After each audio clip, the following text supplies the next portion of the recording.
Hello everyone, स्वागत है आपका इकरा फिजिक्स में। लास्ट लेक्चर में हम देख रहे थे कि अगर मेरे पास कोई एक चार्ज रिंग है तो उसकी वजह से उसके सेंटर से x डिस्टेंस दूर, मतलब उसकी एक्सिस के ऊपर कुछ सर्टेन डिस्टेंस दूर इलेक्ट्रिक फील्ड कितनी होगी। और फिर उसके बाद हमने ये बात देखी थी कि उसके सेंटर पे इलेक्ट्रिक फील्ड क्या होगी, और उसके बाद हमने ये बात देखी थी कि किसी भी आर्क की वजह से उसके सेंटर के ऊपर इलेक्ट्रिक फील्ड कितनी होगी। तो जो मोटी मोटी बातें हमने लास्ट लेक्चर में की थी वो ये थी कि लेट्स से मेरे पास कोई एक चार्ज रिंग है, लेट्स से इसके ऊपर जो टोटल चार्ज है वो है +Q, और इस रिंग की रेडियस मेरे पास है कैपिटल R। तो इसके सेंटर से x डिस्टेंस दूर लेट्स से कोई एक पॉइंट है P, तो P पॉइंट पे इलेक्ट्रिक फील्ड कितनी होगी, KQX divided by R² plus x² की पावर 3/2। ये हमारे पास इलेक्ट्रिक फील्ड का फॉर्मूला निकल के आया था। दूसरी बात कि अगर मैं इसके अंदर x की वैल्यू 0 पुट कर दूं तो एट सेंटर जो इलेक्ट्रिक फील्ड निकल के आएगी वो आएगी 0। इसी फॉर्मूले के अंदर x की वैल्यू 0 पुट करो तो इलेक्ट्रिक फील्ड भी मेरे पास 0 हो जाएगी। और क्या बात देखी थी हमने कि अगर मेरे पास ये चार्ज जो है, जो रिंग के ऊपर है, ये अगर पॉजिटिव है तो ये जो इलेक्ट्रिक फील्ड है इसका डायरेक्शन ये होगा, और अगर यही चार्ज मेरे पास नेगेटिव है तो इलेक्ट्रिक फील्ड का डायरेक्शन ये होगा। I hope this thing is clear to you. और इसके बाद हमने जो नेक्स्ट चीज देखी थी वो ये थी कि अगर मेरे पास कोई एक आर्क है कुछ इस तरीके से, लेट्स से ये पॉजिटिवली चार्ज्ड है और इसकी लीनियर चार्ज डेंसिटी जो है वो है लैम्डा, तो सेंटर के ऊपर जो इलेक्ट्रिक फील्ड होगी, सबसे पहली बात उसका डायरेक्शन क्या होगा, उसका डायरेक्शन होगा along angle bisector. Angle bisector बोले तो अगर ये टोटल एंगल थीटा है तो ये एंगल भी मेरे पास θ/2 होना चाहिए और ये एंगल भी θ/2 होना चाहिए। तो अलोंग दी एंगल बाइसेक्टर होगी, अगर पॉजिटिव चार्ज है तो इस डायरेक्शन में और नेगेटिव चार्ज है तो इस डायरेक्शन में। मैंने इसको पॉजिटिव माना है तो इसका डायरेक्शन होगा ये, और इसका मैग्नीट्यूड कितना होगा, मैग्नीट्यूड होगा 2k λ/r sin θ/2। this would be the magnitude for the electric field. I hope these all things are clear to you. Okay? चलिए इसी बेसिस पे एक दो सवाल और करते हैं और उसके बाद आगे बढ़ते हैं नए कॉन्सेप्ट के ऊपर। तो सबसे पहला सवाल हमारे पास क्या है, मेरे पास क्या है कि एक चार्ज रिंग है जिसकी चार्ज डेंसिटी मुझे गिवन में है lambda is equals to lambda not cos theta, और सवाल में एक दो बातें और गिवन में है कि कॉस थीटा जो आप लोगे वो पॉजिटिव x डायरेक्शन से लोगे। कहने का मतलब क्या हुआ कि लेट्स से मैंने यहां से एक थीटा एंगल पे जाके डी थीटा का छोटा सा एलिमेंट लिया,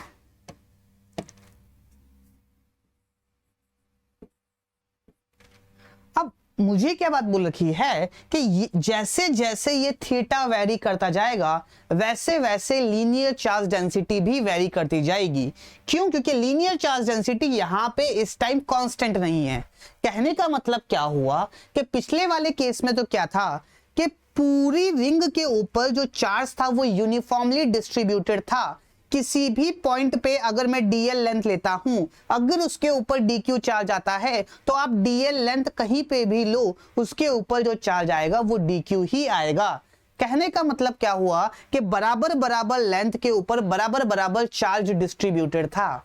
लेकिन इस केस के अंदर हमारे पास जो लैम्डा है ये कांस्टेंट नहीं है, इसका मतलब चार्ज जो है वो यूनिफॉर्मली डिस्ट्रीब्यूटेड नहीं है, अलग अलग जगह पे चार्ज अलग अलग रखा हुआ है, और चार्ज किस तरीके से वेरी कर रहा है ये तो मेरे पास कांस्टेंट है, लेकिन थीटा के साथ चार्ज वेरी कर रहा है। जैसे जैसे थीटा चेंज होता जाएगा वैसे वैसे उस पॉइंट पे जो हम डीएल एलिमेंट मानेंगे वहां पे चार्ज भी चेंज होता जाएगा, मतलब चार्ज यहाँ पे नॉन यूनिफॉर्मली डिस्ट्रीब्यूटेड है। तो मुझसे सवाल में ये बात पूछी है कि अगर ये x और y प्लेन के अंदर ये रिंग है, तो इसके सेंटर से बाहर आती हुई एक z एक्सिस होगी। तो किसी भी z पॉइंट पे, मतलब 0,0, z पॉइंट के ऊपर इलेक्ट्रिक फील्ड क्या होगी और उसका डायरेक्शन क्या होगा, मुझसे सवाल में ये बात पूछी है। I hope the question is clear to you. तो ये सवाल आपको थोड़ा बहुत electric field on the axis के ऊपर, बेसिकली ये जो टॉपिक है इसके अंदर वेक्टर का फील्ड देगा। किस तरीके से निकालेंगे, थोड़ा सा हार्ड साइड में है, लेकिन अगर आप इत्मीनान से चीजों को सोचोगे समझोगे तो चीजें आपके लिए बिल्कुल क्रिस्टल क्लियर होगी। ठीक है, चलिए। तो सबसे पहली बात, इसके ऊपर चार्ज डिस्ट्रीब्यूटेड तो है, लेकिन किस तरीके से डिस्ट्रीब्यूटेड है, नॉन यूनिफॉर्मली डिस्ट्रीब्यूटेड है। तो लेट्स से मैंने चार्ज दिखा देता हूं ताकि हमारे पास क्लैरिटी आ जाए। हो सकता है डिस्ट्रीब्यूशन कुछ अलग हो, बस मैं आपको यह बात बताने की ट्राई कर रहा हूं कि चार्ज यूनिफॉर्मली डिस्ट्रीब्यूटेड नहीं है, कहीं पे ज्यादा है कहीं पे कम है, और ये जो डिस्ट्रीब्यूशन वेरी कर रहा है ये थीटा के साथ वेरी कर रहा है। तो मैंने क्या किया, थीटा पे जाके डी थीटा का एक छोटा सा एलिमेंट ले लिया, थीटा पे जाके डी थीटा का छोटा सा एलिमेंट ले लिया। लेट्स से ये जो छोटा सा एलिमेंट है इसकी जो लेंथ है वो है dl, इसके ऊपर जो चार्ज है वो है dq। अब बात समझो कि ये एलिमेंट इतना छोटा है, तो क्या मैं ऐसा बोल सकता हूं कि इस एलिमेंट के अंदर जो चार्ज होगा वो वेरी नहीं कर रहा होगा, बहुत छोटा सा इन्नू सा एलिमेंट लिया है, तो इस एलिमेंट के अंदर चार्ज वेरी नहीं कर रहा होगा, उसके अंदर जो चार्ज होगा वो होगा dq। और वो dq कितना होगा, ये dq होगा लैम्डा इंटू dl। यस और नो? तो क्यों, क्योंकि लैम्डा क्या होगा, चार्ज पर यूनिट लेंथ, तो dq बाई dl मेरे पास लैम्डा होगा, तो इसीलिए मैंने लिख दिया dq is equals to lambda into dl। I hope this thing is clear to you. Okay, चलिए और क्या बात लिख सकते हैं। अगर मैं आपसे ये बात पूछूं कि ये जो dl एलिमेंट हमने लिया है इसके कोऑर्डिनेट क्या होंगे, तो मुझे ये बात पता है कि ये जो सर्कल है इसकी रेडियस है r। मुझे सवाल में ये बात दे रखी है कि सर्कल की रेडियस मेरे पास है r, तो इसका ये कंपोनेंट क्या होगा। बेसिकली अगर मुझे इसके कंपोनेंट लिखने हैं तो ये जो कंपोनेंट होगा यहां से लेके यहां तक जो लेंथ होगी ये मेरा इसका x कंपोनेंट होगा, तो ये है मेरे पास r cos थीटा और ये है मेरे पास r sin थीटा। तो क्या मैं ऐसा बोल सकता हूं कि इसके जो कोऑर्डिनेट होंगे वो होंगे r cos theta comma r sin theta comma 0। I hope this thing is clear to you. अब मुझसे सवाल में क्या बात पूछी है कि z एक्सिस के ऊपर कोई एक पॉइंट है 0,0,z, इस पॉइंट के ऊपर इस रिंग की वजह से इलेक्ट्रिक फील्ड कितनी होगी। तो मैंने क्या किया, एक एलिमेंट माना, इसकी वजह से इलेक्ट्रिक फील्ड निकालते हैं। यस और नो? चलिए, तो इसकी वजह से अगर मुझे इलेक्ट्रिक फील्ड निकालनी है तो सबसे पहली बात मुझे एक वेक्टर बनाना होगा यहां से लेके यहां तक। This would be my R vector. Yes और नो? चलिए अब बात को जरा गौर से समझेंगे। अभी इस रिंग को भूल जाओ, अभी आप सिर्फ देखो इस छोटे से एलिमेंट को। छोटा सा एलिमेंट है तो क्या मैं इस चार्ज को, जो छोटा सा चार्ज है dq, इसको पॉइंट चार्ज की तरह ट्रीट कर सकता हूं? बिल्कुल कर सकता हूं। तो पॉइंट चार्ज की वजह से किसी भी एक पॉइंट के ऊपर इलेक्ट्रिक फील्ड निकालना क्या हमको आता है क्या? जी सर बिल्कुल आता है। तो क्या मैं ऐसा बोल सकता हूं क्या कि उस पॉइंट चार्ज की वजह से जो छोटी सी इलेक्ट्रिक फील्ड आएगी dE, वो होगी, कितनी होती है, K Q R vector divided by R vector के मैग्नीट्यूड का क्यूब। तो K D Q R vector divided by R vector के मैग्नीट्यूड का cube. I hope this thing is clear to you. Okay, चलिए अब वैल्यूज पुट करते हैं। के क्यू कितना हो जाएगा, डी क्यू कितना है, लैम्डा इंटू dl, और लैम्डा मुझे कितना दे रखा है, lambda not cos theta into dl, और आर वेक्टर। अब आर वेक्टर क्या होगा, ये फाइनल पॉइंट, ये इनिशियल पॉइंट, तो फाइनल माइनस इनिशियल करूंगा तभी तो मेरे पास आर वेक्टर निकल के आएगा। यस और नो? बिल्कुल सही बात। तो फाइनल है 0 और ये है आर कॉस थीटा, तो minus R cos theta I cap minus 0 minus R sine theta, तो अगेन माइनस आएगा, तो R sine theta J cap, z minus 0 would be z, तो plus z K cap divided by इसका square root of R square cos square theta plus R square sine square theta plus Z square और इसका cube. I hope this thing is clear to you. तो अगर मैं इसको solve करूं, ये तो आया मेरे पास इस एलिमेंट की वजह से इलेक्ट्रिक फील्ड, वेक्टर फॉर्म में लिख ली तो कोई कंपोनेंट वगैरह कुछ भी करने की रिक्वायरमेंट नहीं है। अगर मुझे इस पूरी रिंग की वजह से इलेक्ट्रिक फील्ड निकालनी है तो मैं क्या करूंगा, ऐसे छोटे छोटे छोटे छोटे एलिमेंट हर जगह मानूंगा और चीजों को सॉल्व करूंगा। इसका मतलब सबसे पहला जो एलिमेंट मानूंगा वो मैं कहां मानूंगा, थीटा इक्वल्स टू 0 के ऊपर, और जो लास्ट एलिमेंट मानूंगा वो कहां मानूंगा, थीटा इज इक्वल्स टू 2 पाई के ऊपर। तो अगर मुझे टोटल इलेक्ट्रिक फील्ड निकालनी है तो मैं क्या करूंगा, इसको इंटीग्रेट कर दूंगा 0 से लेके 2 पाई तक। I hope this thing is clear to you. तो जो मेरे पास टोटल इलेक्ट्रिक फील्ड आएगी, it will be integration of DE, it will be equals to, क्या क्या कांस्टेंट है उसको बाहर निकाल लेते हैं, के कांस्टेंट।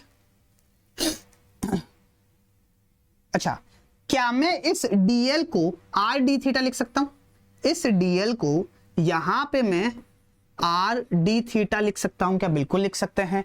क्यों, क्योंकि arc is equals to radius into angle between both the radius, yes और नो। तो इस डीएल को मैंने लिख दिया आर डी थीटा। तो K constant, lambda naught constant, R constant divided by, ये बनेगा आर स्क्वायर कॉमन ले लो, sine square theta plus cos square theta would be 1, तो R square plus Z square की पावर 3/2। ठीक है भैया। अब यहां बचता है cos theta D theta, yes और no, cos theta D theta. ठीक है भैया। अब इस कॉस थीटा और डी थीटा को अंदर मल्टीप्लाई कर दो और एक और आर हमारे पास नहीं आ रहा है, ठीक है। तो ये कितना बनेगा, minus R constant cos square theta D theta I cap. क्या किया मैंने, इस कॉस थीटा डी थीटा को आई कैप, जे कैप और के कैप इनके कोफिशिएंट से अंदर मल्टीप्लाई कर दिया, फिर मैं इनको अलग अलग इंटीग्रेट कर दूंगा, यस और नो। ठीक है भैया। तो एक आर तो पहले था, कॉस थीटा मल्टीप्लाई हुआ तो कॉस स्क्वायर थीटा बना और डी थीटा अंदर चला गया। आर तो कांस्टेंट, इंटीग्रेशन हो जाएगा 0 से लेके 2 पाई तक। ठीक है भैया। माइनस आर, ये साइन थीटा पहले से था, अंदर आएगा कॉस थीटा, तो sine theta cos theta D theta 0 से लेके 2 पाई। ठीक है भैया। Plus z into cos theta D theta 0 से लेके 2 pi. I hope this thing is clear to you. अब अगर आप गौर से देखो तो यहां पे बन रहा है साइन थीटा कॉस थीटा। अगर मैं इसको 2 से मल्टीप्लाई और 2 से डिवाइड करके इसको साइन 2 थीटा लिख दूं तो कोई दिक्कत है क्या? तो यहां पे आ जाएगा r/2 sine 2 theta. I hope this thing is clear to you. Okay, चलिए अब इनको गौर से देखते हैं। नेक्स्ट पेज पे आते हैं। E की वैल्यू कितनी हो जाएगी? E की वैल्यू होगी k lambda naught r divided by r square plus z square की पावर 3/2। यहां पे cos स्क्वायर थीटा को मैं क्या लिख सकता हूं? cos स्क्वायर थीटा, अगर आपको याद हो तो हमने एक बात देखी थी। क्या बात थी वो कि cos 2 थीटा को हम क्या लिख सकते हैं? 2 cos स्क्वायर थीटा -1। अब अगर मैं इसको इधर लाऊं तो cos 2 theta +1 divided by 2 it is equals to cos square theta. जब यहां पे अगर cos स्क्वायर थीटा है तो क्या मैं इसको इस तरीके से लिख सकता हूं क्या? इसके अंदर किसी को कोई दिक्कत हो तो बताइए। cos 2 theta is equal to 2 cos square theta minus 1, तो cos स्क्वायर थीटा को मैं लिख सकता हूँ 1 plus cos 2 theta divided by 2, तो 1/2 तो बाहर आ गया, और ऑलरेडी क्या बाहर था, r बाहर था, तो ये हो जाएगा r/2, और नेगेटिव बाहर था, integration of 1 plus cos 2 theta D theta 0 से लेके 2 पाई माइनस, यहां पे क्या बाहर आ जाएगा, r/2 बाहर आ जाएगा, integration of sin 2 theta D theta 0 से लेके 2 पाई, और यहां पे तो z बाहर ही है, प्लस z इंटीग्रेशन ऑफ 0 से 2 पाई cos थीटा डी थीटा। ठीक है भैया, अब यहां पे जरा गौर से देखो, 1 का इंटीग्रेशन होगा डी थीटा, इसको ऐसा का ऐसा यहां पे आएगा, माइनस r/2, 1 का इंटीग्रेशन होगा थीटा, और 2 पाई माइनस 1 करूंगा तो ये बनेगा 2 पाई माइनस 0 करूंगा तो ये बनेगा 2 पाई, यस और नो, प्लस सॉरी r/2 इससे भी माइनस होगा, मतलब इससे भी मल्टीप्लाई होगा, तो माइनस r/2, cos 2 थीटा का जो इंटीग्रेशन होता है वो होता है sin 2 थीटा डिवाइडेड बाय 2, तो ये आ जाएगा sin 2 थीटा डिवाइडेड बाय 2 0 से लेके 2 पाई, ठीक है भैया, माइनस r/2 sin 2 थीटा का इंटीग्रेशन होता है minus cos 2 theta divided by 2, तो माइनस से माइनस ये प्लस हो जाएगा, cos 2 थीटा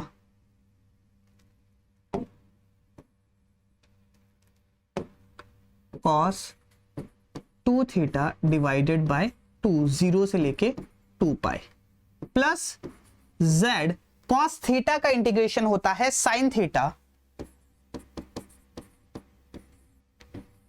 0 से लेके 2 पाई, ठीक है भैया, तो ये कितना हो जाएगा, ये 2 से ये 2 गया, minus pi r sin 2 theta, अपर वैल्यू रखूंगा 2 पाई, तो 2 पाई कितना हो जाएगा 4 पाई, sin 4 पाई होता है 0, और लोअर लिमिट 0 पुट करूंगा तो अगेन मेरे पास 0 आएगा, तो ये पूरी टर्म तो मेरे पास हो जाएगी 0, प्लस r/2 cos 4 पाई जिसकी वैल्यू होती है 1, cos 4 पाई की वैल्यू कितनी होती है 1, तो ये हो जाएगी 1/2, माइनस cos 0, तो अगेन इसकी वैल्यू हो जाएगी 1/2, तो 1/2 माइनस 1/2 अगेन ये हो जाएगा 0, प्लस साइन, ये कितना हो जाएगा sin 2 पाई, sin 2 पाई होता है 0 और sin 0 भी होता है 0, तो ये वाली टर्म भी मेरे पास हो जाएगी 0, तो ओवरऑल मेरे पास जो आंसर बचेगा वो सिर्फ और सिर्फ ये बचेगा, और मल्टीप्लीकेशन के अंदर आएगा k lambda naught r divided by r square plus z square की पावर 3/2, तो जो मेरे पास इलेक्ट्रिक फील्ड निकल के आएगी वो निकल के आएगी k lambda naught into pi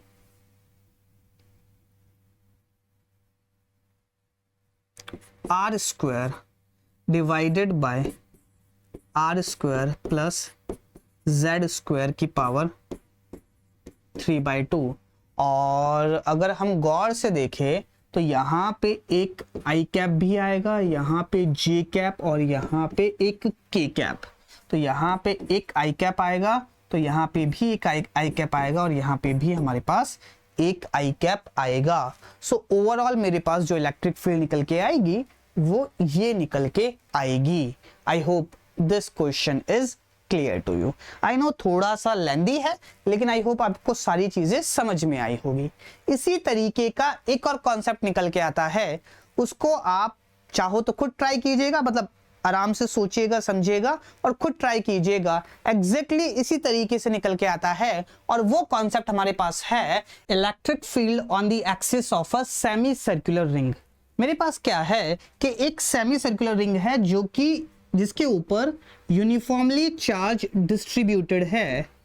let's say मेरे पास जो चार्ज डिस्ट्रीब्यूटेड है वो टोटल चार्ज है Q और ये जो सेमी सर्कुलर रिंग है इसकी रेडियस मेरे पास है R, तो मुझसे सवाल में ये बात पूछी है कि इस सेमी सर्कुलर रिंग के सेंटर से z डिस्टेंस दूर, मतलब इसकी एक्सिस के ऊपर z डिस्टेंस दूर मुझे इलेक्ट्रिक फील्ड बतानी है।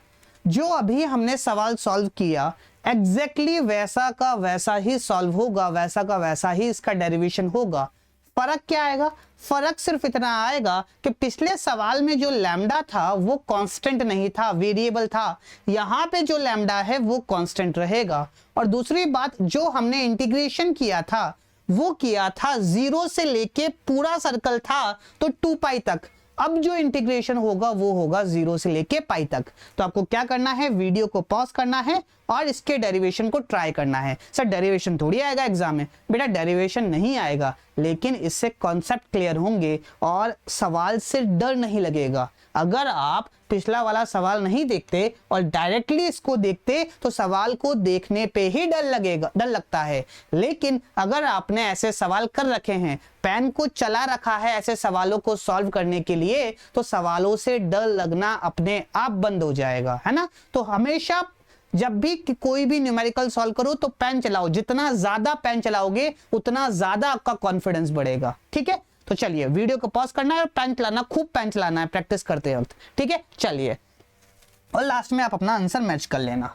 तो हम क्या करेंगे, सिंपल सा फंडा, कोई भी एक छोटा सा एलिमेंट मानेंगे यहां से थीटा एंगल पे और डी थीटा के ऊपर। लेट्स से यहां से ये थीटा और ये डी थीटा,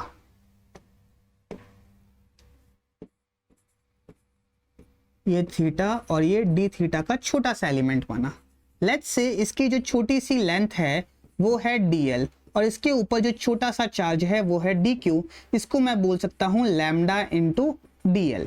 और लैम्डा को मैं कैसे डिफाइन कर सकता हूं, लैम्डा है मेरे पास q divided by pi r।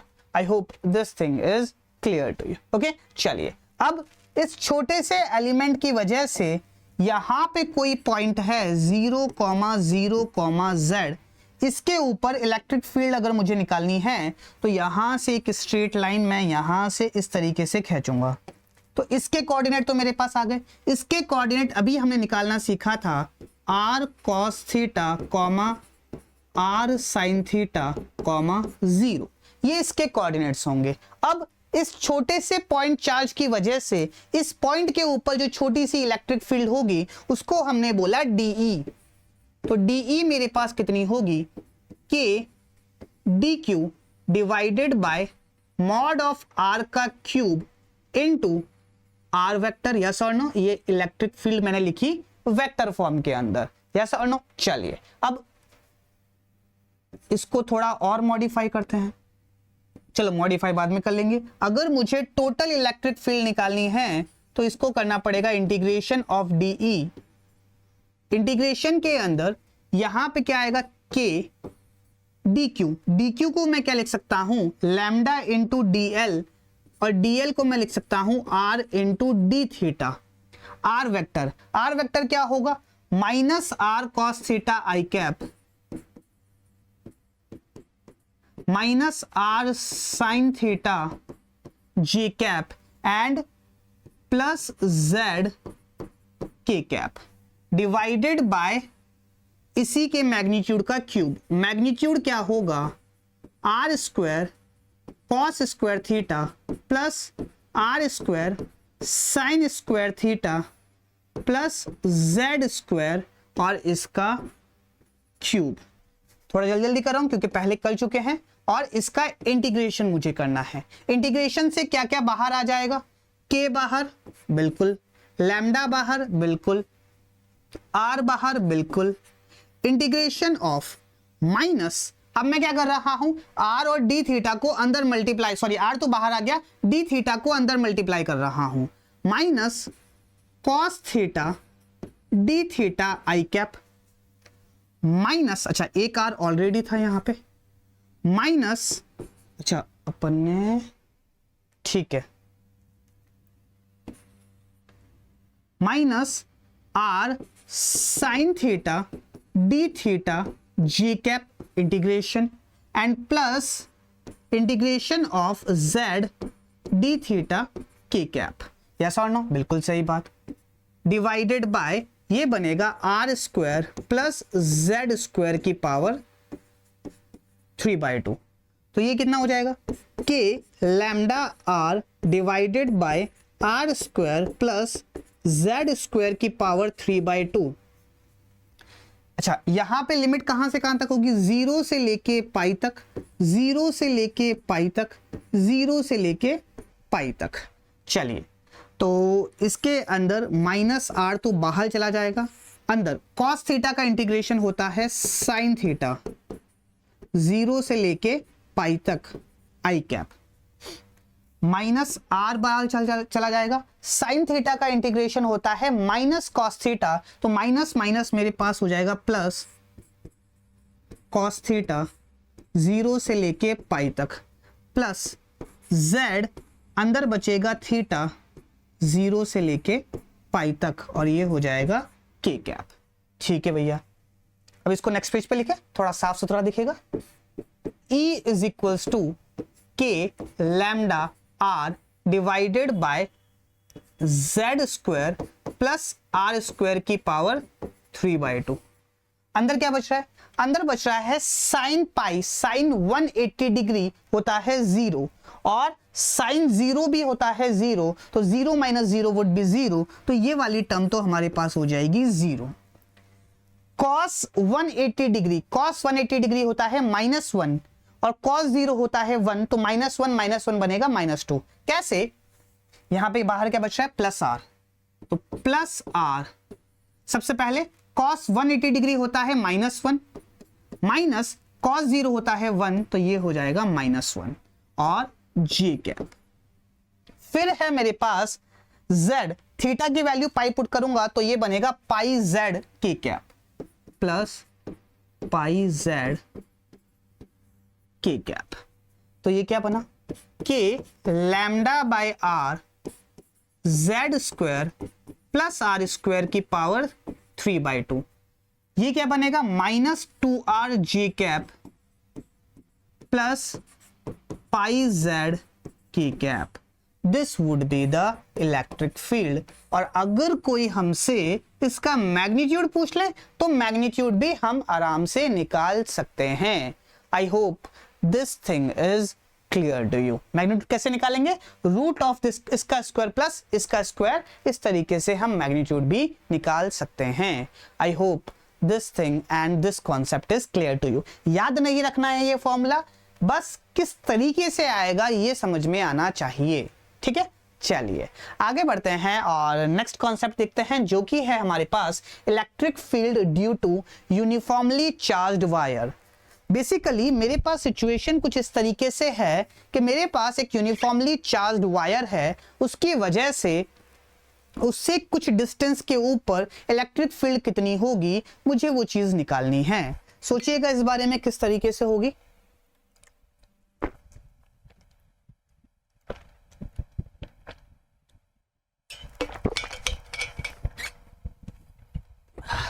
क्या सिचुएशन है समझने की कोशिश करेंगे कि मेरे पास क्या सिचुएशन है कि एक चार्ज्ड वायर है, कुछ इस तरीके से चार्ज्ड वायर बोले तो इस वायर के ऊपर चार्ज जो है वो यूनिफॉर्मली डिस्ट्रीब्यूटेड है और इस वायर के लिए लीनियर चार्ज डेंसिटी मुझे गिवन में है, दैट इज लैम्डा। अब मुझसे सवाल में क्या बात पूछी है कि इस चार्ज्ड वायर से r डिस्टेंस दूर कोई एक पॉइंट है P, इस P पॉइंट के ऊपर इलेक्ट्रिक फील्ड कितनी होगी, मुझसे सवाल में ये बात पूछी है। तो ये निकालने के लिए सबसे पहला काम जो आप करोगे वो ये है कि इस वायर के दोनों एंड्स को इस P पॉइंट से जोड़ दोगे, ये पहला एंड और ये दूसरा एंड, और ये जो परपेंडिकुलर है इस वायर के परपेंडिकुलर लाइन जो है, इससे ये जो दोनों एंड मैंने जोड़े, ये जो एंगल बना रहे हैं इसको मैंने बोला θ1 और इसको मैंने बोला θ2। अब बात को जरा गौर से समझोगे कि ये वाली जो लेंथ है कुछ ज्यादा डिस्टेंस पे है, ये वाली लेंथ कम डिस्टेंस पे है, ये वाली लेंथ और कम डिस्टेंस पे है, ये वाली लेंथ मिनिमम डिस्टेंस पे है। फिर जैसे जैसे नीचे आता जाऊंगा वैसे वैसे डिस्टेंस चेंज होता जाएगा। तो मैं इस पूरे वायर का एक साथ नहीं निकाल सकता, तो मुझे क्या करना पड़ेगा, इस वायर को छोटे छोटे टुकड़ों में तोड़ना पड़ेगा। तो लेट्स से मैंने क्या किया कि यहां से y डिस्टेंस दूर परपेंडिकुलर से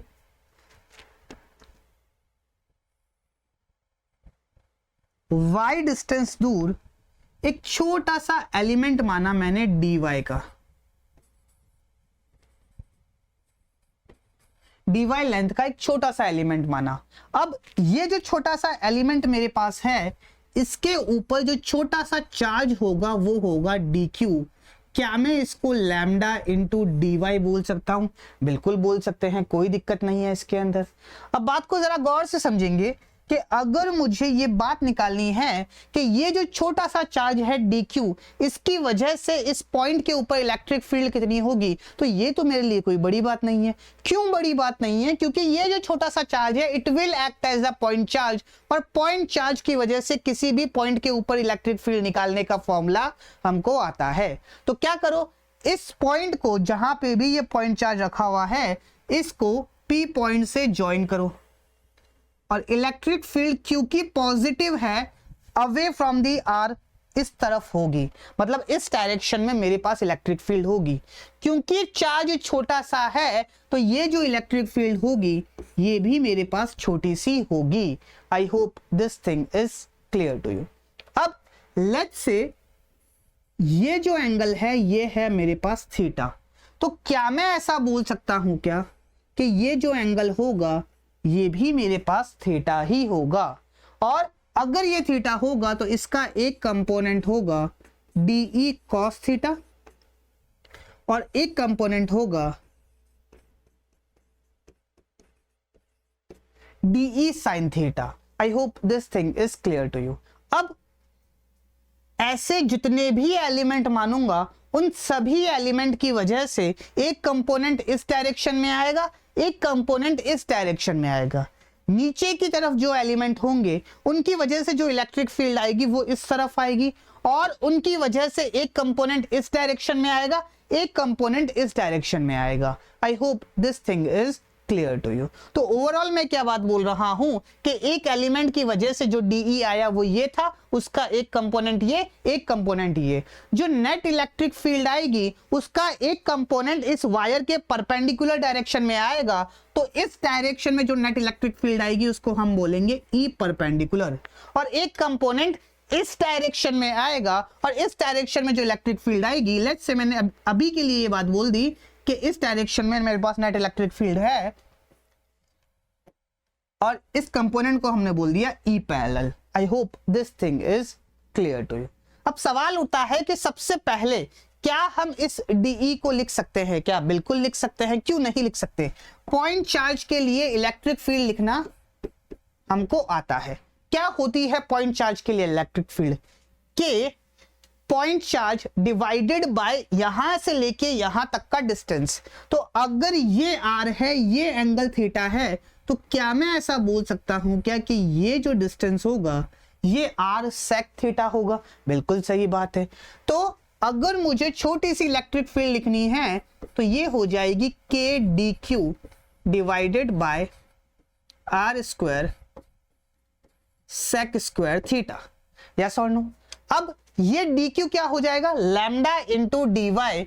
तो dq को मैंने लिख दिया k लैम्डा dy r square sec square theta. I hope this thing is clear to you. अब मुझे दो कंपोनेंट निकालने हैं, एक निकालना है परपेंडिकुलर कंपोनेंट और एक निकालना है पैरेलल कंपोनेंट। तो सबसे पहला मैं निकालने जा रहा हूं परपेंडिकुलर कंपोनेंट, और ये क्या होगा? DE cos theta. यस और नो? और DE cos थीटा होगा तो मतलब अगर मुझे ओवरऑल नेट इफेक्ट निकालना है तो DE cos थीटा का इंटीग्रेशन जब मैं करूंगा तो लिमिट कहां से कहां तक आएगी? अब बात समझो, इसको मैंने थीटा बोला तो क्या मैं ऐसा बोल सकता हूं क्या कि पहला एलिमेंट मैं यहां मानूंगा और लास्ट एलिमेंट मैं यहां मानूंगा? पहला एलिमेंट यहां मानूंगा तो ये जो एंगल होगा, अगर मैंने इसको थीटा बोला तो क्या ये माइनस थीटा 2 होगा, और ये जो एंगल होगा प्लस थीटा 1 होगा। तो लिमिट मेरे पास कहां से कहां तक आएगी? माइनस थीटा 2 से लेके थीटा 1 तक। अब दिक्कत क्या है? दिक्कत आगे समझ में आएगी। डी की वैल्यू पुट करो, K lambda D Y divided by are square sec square theta into cos theta. Yes और नो? अब अगर आप गौर से देखो तो यहां पे तो dy है, यहां पे आप जो लिमिट लिख रहे हो वो थीटा की लिख रहे हो, तो कुछ ना कुछ तो गड़बड़ है। इसका मतलब मुझे इस dy को रिप्लेस करना पड़ेगा। रिप्लेस कैसे करोगे? मुझे ये बात पता है कि अगर मैं इस ट्रायंगल के अंदर tan थीटा लिखता हूं, tan थीटा कितना होगा? y by r. तो y बाय आर लिखूंगा तो y is equal to r ten theta. इसको ऐसे लिख सकता हूं, बिल्कुल लिख सकता हूं। दोनों तरफ डिफरेंशिएट करो, इस तरफ डिफरेंशिएट करोगे तो r sec square theta D theta और यहां पे आ जाएगा dy। यस और नो? r तो मेरे पास कांस्टेंट है, डिफरेंशिएशन से बाहर आ जाएगा। इसको थीटा के रिस्पेक्ट में डिफरेंशिएट करूंगा तो sec square theta D theta और ये बन जाएगा dy। तो क्या मैं dy को ये लिख सकता हूं क्या? बिल्कुल लिख सकते हैं। तो यहां पे मैं क्या कर रहा हूं? रिप्लेस कर रहा हूं। के लैम्डा dy को क्या लिखा?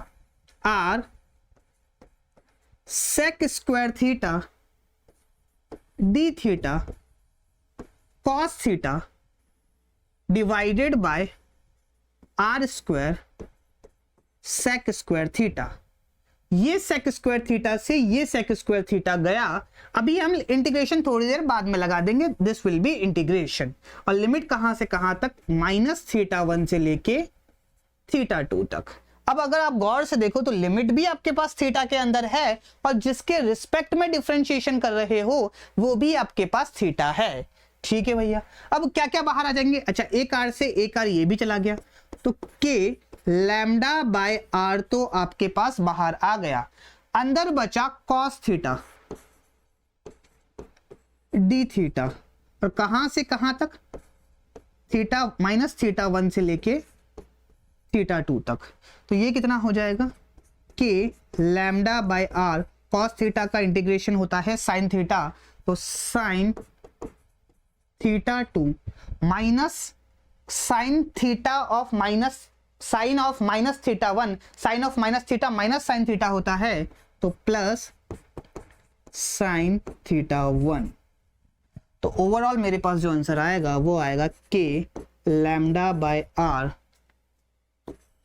Sign theta 1 plus sine theta 2। This would be the E perpendicular. और ये फॉर्मूला आपको याद रखना है। एक और चीज जो आपको याद रखनी है वो ये है कि इसके अंदर कंफ्यूज नहीं होना है कि कौन सा थीटा 1 लेना है, कौन सा थीटा 2 लेना है। कोई भी एक थीटा 1 ले लो, कोई भी एक थीटा 2 ले लो, आपके लिए चीजें आसान हो जाएगी। ये सिर्फ और सिर्फ आपको मैग्नीट्यूड बताता है। ये सिर्फ और सिर्फ आपको मैग्नीट्यूड बताता है। आप चाहो तो इसके आगे मॉड लगा लो। अगर कंफ्यूजन होता है तो आप चाहो तो इसके आगे मॉड लगा लो। क्यों? क्योंकि ये आपको सिर्फ और सिर्फ मैग्नीट्यूड बताता है। डायरेक्शन आपको अपने दिमाग के हिसाब से लिखना पड़ेगा। अगर मेरे पास ये पॉजिटिव है तो डायरेक्शन ये, और अगर यहां पे जो चार्ज डिस्ट्रीब्यूटेड है वो नेगेटिव है तो डायरेक्शन मेरे पास इनवर्ड्स होगा। I hope this thing is clear to you कि मैग्नीट्यूड तो इतना, और पॉजिटिव अगर मेरे पास चार्ज है तो डायरेक्शन ये अवे फ्रॉम द चार्ज, और अगर नेगेटिव चार्ज है तो towards the charge. I hope this thing is clear to you. तो एक इलेक्ट्रिक फील्ड का कंपोनेंट तो हमने निकाल लिया जिसकी वैल्यू आई k lambda by r sine theta 1 plus sine theta 2। अब दूसरा निकालना है, और दूसरा कंपोनेंट मेरे पास क्या है? E parallel. ई पैरेलल मेरे पास कितना आया? Integration of D E sine theta अब अगर आप गौर से देखो तो यहां पे डी कॉस थीटा था, अब जो नेक्स्ट पैरेलल के अंदर आया वो आया डी साइन थीटा। तो ओवरऑल ये सारी चीजें तो मेरे पास सेम ही रहेगी, सिर्फ और सिर्फ जो चेंज आएगा वो ये आएगा कि यहाँ पे कॉस थीटा की जगह क्या आ जाएगा, साइन थीटा आ जाएगा। और अगर यहाँ पे साइन थीटा आएगा तो उसका इंटीग्रेशन मेरे पास हो जाएगा माइनस कॉस थीटा।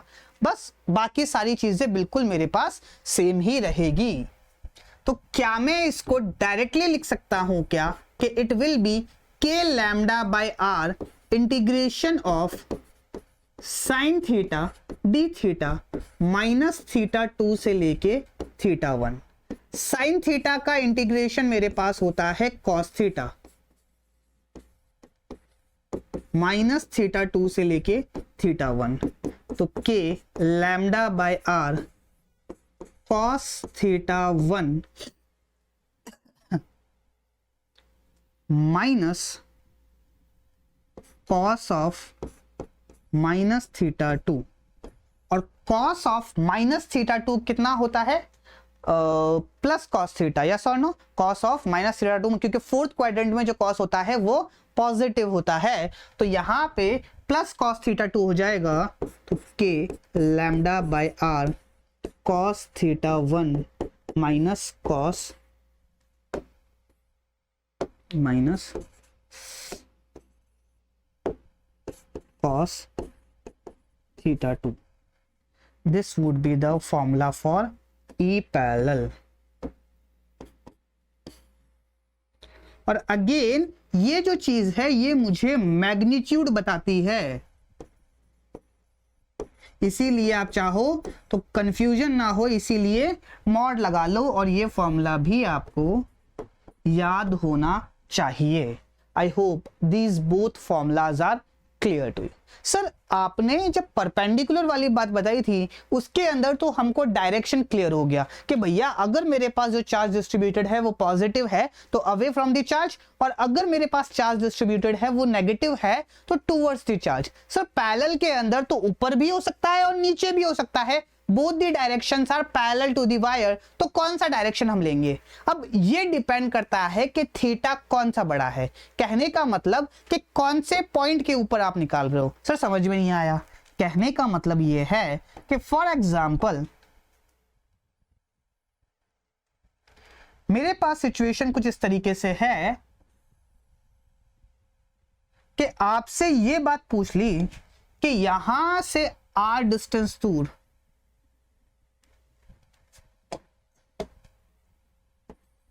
कोई एक पी पॉइंट है उसके ऊपर इलेक्ट्रिक फील्ड निकालो।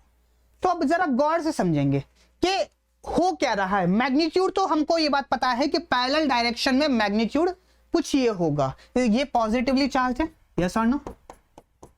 तो मुझे ये बात पता है कि एक कंपोनेंट तो इस डायरेक्शन में आएगा ई परपेंडिकुलर जिसका मैग्नीट्यूड है k lambda by r sine theta 1 plus sine theta 2, और एक कंपोनेंट इस डायरेक्शन में आएगा जिसका मैग्नीट्यूड है k lambda by r cos theta 1 minus cos theta 2। अब सवाल उठता है कि पैरेलल डायरेक्शन तो ये भी है और ये भी है, मतलब अपवर्ड भी है और डाउनवर्ड भी है, तो कौन सा डायरेक्शन हम मानेंगे। तो जरा गौर से समझो कि ऊपर वाला जो पार्ट है वो ज्यादा है, यस और नो। अब ऊपर वाला पार्ट अगर ज्यादा है तो इसकी वजह से जो इलेक्ट्रिक फील्ड आएगी उसका डायरेक्शन तो यही होगा। क्यों? क्योंकि जो भी एलिमेंट आप मानोगे उसका डायरेक्शन ये एलिमेंट मानोगे उसका डायरेक्शन ये। तो अगर ऊपर वाला पार्ट ज्यादा है तो इसका ये कंपोनेंट, बेसिकली इसकी जो इलेक्ट्रिक फील्ड होगी उसका ये कंपोनेंट भी ज्यादा होगा, यस और नो। कहने का मतलब कि अगर ऊपर वाला पार्ट ज्यादा है तो इलेक्ट्रिक फील्ड इस डायरेक्शन में ज्यादा होगी, अगर इस डायरेक्शन में इलेक्ट्रिक फील्ड ज्यादा होगी तो उसका ये कंपोनेंट भी ज्यादा होगा एज कंपेयर टू ये वाला पार्ट। बेसिकली अगर ये वाला पार्ट कम है तो इस डायरेक्शन में इलेक्ट्रिक फील्ड कम होगी, अगर इस डायरेक्शन में इलेक्ट्रिक फील्ड कम होगी तो इसका ये कंपोनेंट भी कम आएगा। तो ओवरऑल मैं आपको क्या बात कहना चाह रहा हूं कि ज्यादा पार्ट है तो इस डायरेक्शन में इलेक्ट्रिक फील्ड भी ज्यादा होगी, तो इसका ये कंपोनेंट भी ज्यादा होगा। कम पार्ट है तो इस डायरेक्शन में जो इलेक्ट्रिक फील्ड होगी वो कम होगी, तो इसका ये पार्ट भी कम होगा, तो नेट इलेक्ट्रिक फील्ड इसी डायरेक्शन में होगी। तो आप इसको इस बात से याद रख सकते हो कि अगर मेरे पास पॉजिटिवली चार्ज है, जिस तरफ ज्यादा पार्ट है उसके अपोजिट डायरेक्शन में पैरेलल डायरेक्शन में इलेक्ट्रिक फील्ड होगी। I hope this thing is clear to you. Sir पता कैसे पड़ेगा किधर ज्यादा है? तो बेटा जिधर थीटा ज्यादा उधर ज्यादा पार्ट। क्यों? क्योंकि अगर आप गौर से देखो, फॉर एग्जांपल ये ज्यादा पार्ट है तो इसके लिए ये जो थीटा बनेगा ये ज्यादा होगा, यस और नो? तो अगर आपके पास थीटा 1 ज्यादा है तो इलेक्ट्रिक फील्ड का ये कंपोनेंट ज्यादा, इलेक्ट्रिक फील्ड इस डायरेक्शन में ज्यादा होगी तो इसका ये कंपोनेंट ज्यादा होगा, तो नेट इलेक्ट्रिक फील्ड भी इसी डायरेक्शन में मेरे पास आएगी। I hope this thing is clear to you. Sir अगर ये नेगेटिव हुआ तो देखो नेगेटिव हुआ तो इस पॉइंट पे जो इलेक्ट्रिक फील्ड होगी वो इस डायरेक्शन में ज्यादा होगी। अगर इस डायरेक्शन में ज्यादा होगी तो इसका ये कंपोनेंट मेरे पास ज्यादा आएगा, और ये कंपोनेंट ज्यादा आएगा तो इसी डायरेक्शन में पैरेलल डायरेक्शन में मेरे पास इलेक्ट्रिक फील्ड होगी। आई होप डायरेक्शन निकालना आपको आया। चमकी बात के क्या बोला, इसको आप इस तरीके से भी समझ सकते हो। किस तरीके से? कि फॉर एग्जाम्पल सिचुएशन कुछ इस तरीके से है कि ये मेरे पास वायर और लेट्स से ये मेरे पास पी पॉइंट है। लेट्स से ये जो लेंथ है ये है 1 मीटर और ये जो लेंथ है ये है 3 मीटर। इस 1 मीटर की वजह से जो इलेक्ट्रिक फील्ड का डायरेक्शन आएगा वो ये आएगा। इस 3 मीटर को मैं 2 टुकड़ों में तोड़ रहा हूं, एक तो 1 मीटर और ये बचा हुआ 2 मीटर। ये जो 1 मीटर है इसका एक कंपोनेंट इस डायरेक्शन में आएगा। तो अगर मैं ये लेंथ 1 मीटर है, ये लेंथ 1 मीटर है, तो मैं ये बात बोल सकता हूं कि ये जो 1 मीटर होगा इस बेसिकली इसकी वजह से जो इलेक्ट्रिक फील्ड आएगी ये, और ये जो 1 मीटर है इसकी वजह से जो इलेक्ट्रिक फील्ड आएगी ये दोनों बराबर होंगे, ये दोनों बराबर होंगे तो इसके ये कंपोनेंट भी बराबर होंगे। तो मैं ये बात बोल सकता हूं कि इसकी वजह से जो पैरेलल डायरेक्शन में इलेक्ट्रिक फील्ड आई और इसकी वजह से जो पैरेलल डायरेक्शन में इलेक्ट्रिक फील्ड आई वो इक्वल एंड अपोजिट थी, तो ये दोनों आपस में कैंसिल कर देगी। लेकिन इसके पास डाउनवर्ड डायरेक्शन में 2 मीटर एक्स्ट्रा भी है, इसकी वजह से एक इलेक्ट्रिक फील्ड इस डायरेक्शन में भी आएगी, और क्योंकि इसने इसको कैंसिल कर दिया तो सिर्फ और सिर्फ ये इलेक्ट्रिक फील्ड बची, तो इसका एक कंपोनेंट इस डायरेक्शन में भी आएगा। तो ये जो एक्स्ट्रा कंपोनेंट मेरे पास आया उसका एक कंपोनेंट पैरेलल डायरेक्शन में आएगा, तो इलेक्ट्रिक फील्ड पैरेलल डायरेक्शन में अपवर्ड डायरेक्शन में होगी। और मैग्नीट्यूड कितना होगा? मैग्नीट्यूड होगा k lambda by r cos theta 1 minus cos theta 2, और परपेंडिकुलर डायरेक्शन में तो कोई दिक्कत है ही नहीं, k lambda by r sin theta 1 plus sin theta by 2। I hope these things are clear to you. Okay, चलिए अब कुछ इंपॉर्टेंट बातें। क्या इंपॉर्टेंट बातें? सबसे पहली बात, जो भी एंगल्स हम मेजर कर रहे हैं वो परपेंडिकुलर से मेजर कर रहे हैं। थीटा 1 थीटा 2 जो भी एंगल्स हमने मेजर किए वो परपेंडिकुलर से मेजर किए। दूसरी इंपॉर्टेंट बात कि एक अगर मैंने एंटी क्लॉकवाइज डायरेक्शन में लिया तो दूसरा मैंने क्लॉकवाइज डायरेक्शन में लिया। ये जो डायरेक्शन है इसका जो डायरेक्शन है वो कुछ इस तरीके से है। एक मैंने एंटी क्लॉकवाइज डायरेक्शन में लिया तो दूसरा मैंने क्लॉकवाइज डायरेक्शन में लिया। दोनों का डायरेक्शन का जो सेंस है वो अपोजिट है। ये इंपॉर्टेंट बातें आप अपने नोट्स के अंदर लिख सकते हो। क्या बात है? सबसे पहली बात, all the angles are measured from perpendicular. और दूसरी बात क्या है? Both the angles have opposite sense of rotation. Opposite sense of rotation. I hope this thing is clear to you. Okay, तो ये फॉर्मूले आपको याद रखने हैं, मैग्नीट्यूड क्या होगा वो आपको याद रखना है, डायरेक्शन आपको अपने दिमाग के हिसाब से सोच के चीजों को सॉल्व करना है। कभी कंफ्यूज नहीं होगे कि थीटा 1 बड़ा है थीटा 2 छोटा है, कोई भी एक थीटा 1 मान लो, कोई भी एक थीटा 2 मान लो, चीजें अपने आप सॉल्व हो जाएगी। बस ये याद रखना कि एक अगर एंटी क्लॉकवाइज डायरेक्शन में ले रहे हो, मतलब एक को अगर पॉजिटिव मान रहे हो तो दूसरा आपके सामने बेसिकली, एक अगर एंटी क्लॉकवाइज डायरेक्शन में ले रहे हो तो दूसरा क्लॉकवाइज डायरेक्शन में होना चाहिए। ठीक है, बात चमकी। चलिए अब इसके अंदर हमारे पास दो स्पेशल केसेस आते हैं। सबसे पहला जो स्पेशल केस है वो है electric field due to infinite charged wire. मतलब जो वायर मेरे पास मैंने लिया उसकी जो लेंथ है वो इनफाइनाइट है। अच्छा, इनफाइनाइट का मतलब ये नहीं कि भैया पूरे ब्रह्मांड तक फैला हुआ है ना। इसका मतलब ये हुआ कि जिस इस वायर से जो मैं डिस्टेंस मान रहा हूं r, इसके कंपैरिजन में जो लेंथ है वो बहुत ज्यादा है। मतलब इसकी जो लेंथ है वो r के कंपैरिजन में बहुत ज्यादा है। तो इसको डिनोट करने का तरीका क्या है कि ये ऐसे इनफाइनाइट तक जाएगा और ये ऐसे इनफाइनाइट तक जाएगा। चलिए अब लेट्स से ये पॉजिटिवली चार्ज्ड है मेरे पास। अब बात को जरा गौर से समझो कि अगर मेरे पास वायर की लेंथ इतनी सी होती तो थीटा 1 ऐसे होता, थीटा 2 ऐसे होता। वायर की लेंथ थोड़ी और बड़ी होती तो थीटा 1 ऐसे होता, थीटा 2 ऐसे होता। अब वायर की लेंथ जैसे जैसे बढ़ती जाएगी वैसे वैसे थीटा बढ़ता जाएगा, बढ़ता जाएगा, बढ़ता जाएगा। अगर वायर की लेंथ इनफाइनाइट हो गई तो क्या मैं ऐसा बोल सकता हूं क्या कि मेरे पास जो थीटा 1 होगा वही थीटा 2 होगा और इन दोनों की जो वैल्यू होगी वो 90 डिग्री होगी। क्यों? क्योंकि जैसे जैसे लेंथ बढ़ रही है वैसे वैसे थीटा बढ़ रहा है। अगर वायर की लेंथ इनफाइनाइट हो गई तो थीटा 1 और थीटा 2 मेरे पास कितना हो जाएगा, 90 डिग्री। और अगर ये 90 डिग्री हो गया तो परपेंडिकुलर डायरेक्शन में इलेक्ट्रिक फील्ड कितनी होगी, कितनी होगी, k lambda bye r small r sign theta 1 plus sine theta 2। बोले तो साइन 90 प्लस साइन 90, साइन 90 होता है 1, 1 प्लस 1 होता है 2, तो ये हो जाएगा 2k lambda bye r। Sir parallel direction में, पैरेलल डायरेक्शन में होती क्या है, डायरेक्शन अभी हम देख लेंगे। पैरेलल डायरेक्शन में होता है k lambda bye r cos theta 1, cos theta 1 कितना होता है 90, माइनस cos थीटा 2 वो भी 90 है, तो ये कितना हो जाएगा 0। और क्यों, और बेसिकली कहने का मतलब क्या हुआ कि पैरेलल डायरेक्शन में कोई भी इलेक्ट्रिक फील्ड आपको देखने को नहीं मिलेगी। तो इनफाइनाइट वायर की वजह से इलेक्ट्रिक फील्ड होती है 2k लैम्डा बाय r और इसका डायरेक्शन क्या होगा, अगर पॉजिटिव चार्ज है तो अवे फ्रॉम द चार्ज और अगर नेगेटिव चार्ज है तो towards the charge. I hope this thing is clear to you. इसी का ही दूसरा केस हमारे पास आता है।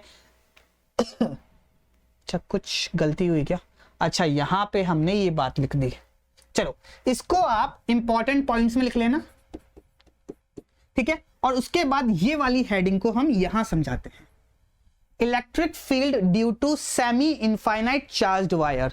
सेमी इनफाइनाइट का मतलब क्या हुआ कि मेरे पास कोई एक वायर है इस तरीके से और यहां से r डिस्टेंस दूर कोई एक p पॉइंट है और ये एक डायरेक्शन में इनफाइनाइट है, दूसरे डायरेक्शन के एंड से r डिस्टेंस दूर मुझसे इलेक्ट्रिक फील्ड पूछी है। अगर ऐसी सिचुएशन मेरे पास है तो इसको हम बोलते हैं सेमी इनफाइनाइट वायर, एक साइड से इनफाइनाइट है। I hope this thing is clear to you. अगर एक साइड से इनफाइनाइट है तो यहां से जो मेरे पास थीटा 1 होगा वो होगा मेरे पास 90 डिग्री, थीटा 1 मेरे पास हो जाएगा 90 डिग्री। इस केस में थीटा 2 कितना होगा, थीटा 2 अगर आप गौर से देखो तो यहां से ये जो एंगल होता था वो थीटा 2 होता था। अब ये डिक्रीज होते होते होते होते क्या ये 0 हो गया, बिल्कुल 0 हो गया। तो क्या मैं ऐसा बोल सकता हूं क्या कि थीटा 2 मेरे पास हो जाएगा 0 डिग्री। अब इस पॉइंट पे इलेक्ट्रिक फील्ड लिखनी है, लेट्स से ये पॉजिटिवली चार्ज है तो इस डायरेक्शन में इलेक्ट्रिक फील्ड होगी और ये कितनी होगी, E perpendicular k lambda bye r sign theta 1 बोले तो साइन 90 बोले तो 1 plus sine theta 2 which is 0, तो ये हो गई k lambda bye r parallel direction में।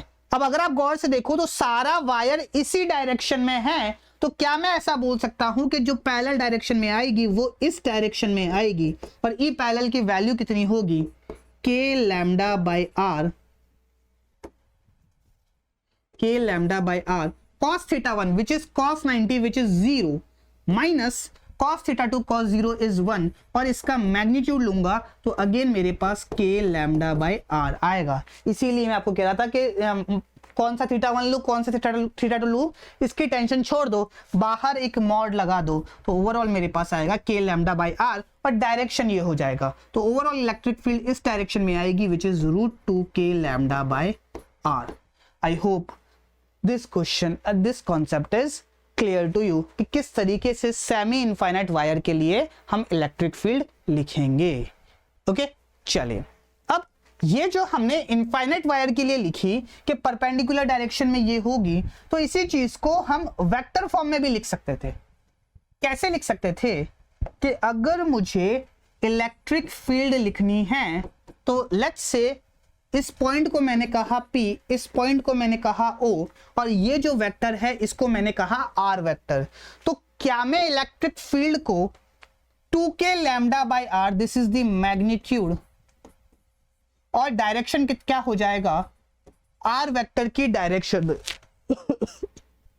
क्या हो जाएगा, R वेक्टर की डायरेक्शन में। अब इसको लिखने का तरीका क्या है, इसको लिखने का तरीका क्या है, 2k lambda by r, r vector divided by r, तो ये क्या हो जाएगा 2k lambda by are square into r vector. That's how we can write electric field. अगर मेरे पास लैम्डा पॉजिटिव है तो जिस डायरेक्शन में आर वेक्टर उसी डायरेक्शन में इलेक्ट्रिक फील्ड, और अगर मेरे पास लैम्डा नेगेटिव है तो जिस डायरेक्शन में आर वेक्टर उसके अपोजिट डायरेक्शन में इलेक्ट्रिक फील्ड। मैग्नीट्यूड तो हमारे पास यही निकल के आएगा। I hope this thing is clear to you. यहां पे आप चाहो तो लिख सकते हो लैम्डा को हमको विद साइन रखना है, ठीक है। तो ये सारी बातें हमारे लिए इंपॉर्टेंट हो जाती है रिगार्डिंग चार्ज्ड वायर। तो क्या क्या इंपॉर्टेंट बातें हमने देखी, हमने इंपॉर्टेंट बात, सबसे इंपॉर्टेंट बात जो देखी वो ये थी कि परपेंडिकुलर डायरेक्शन में जो इलेक्ट्रिक फील्ड होती है वो होती है k lambda bye r sin theta 1 plus sin theta 2, और अगर पॉजिटिव चार्ज है तो अवे फ्रॉम द चार्ज और अगर नेगेटिव चार्ज है तो टुवर्ड्स द चार्ज। दूसरी इंपॉर्टेंट बात, पैरेलल डायरेक्शन में जो इलेक्ट्रिक फील्ड होती है वो होती है k lambda bye r cos theta 1 minus cos theta 2। Mod लगा दो, कोई टेंशन वाली बात नहीं है। मॉड लगा दिया तो cos theta 1 minus cos theta 2, कुछ किसी को भी थीटा 1 किसी को भी थीटा 2 मान सकते हो, ठीक है भैया। और जिस डायरेक्शन में अगर मेरे पास पॉजिटिव चार्ज है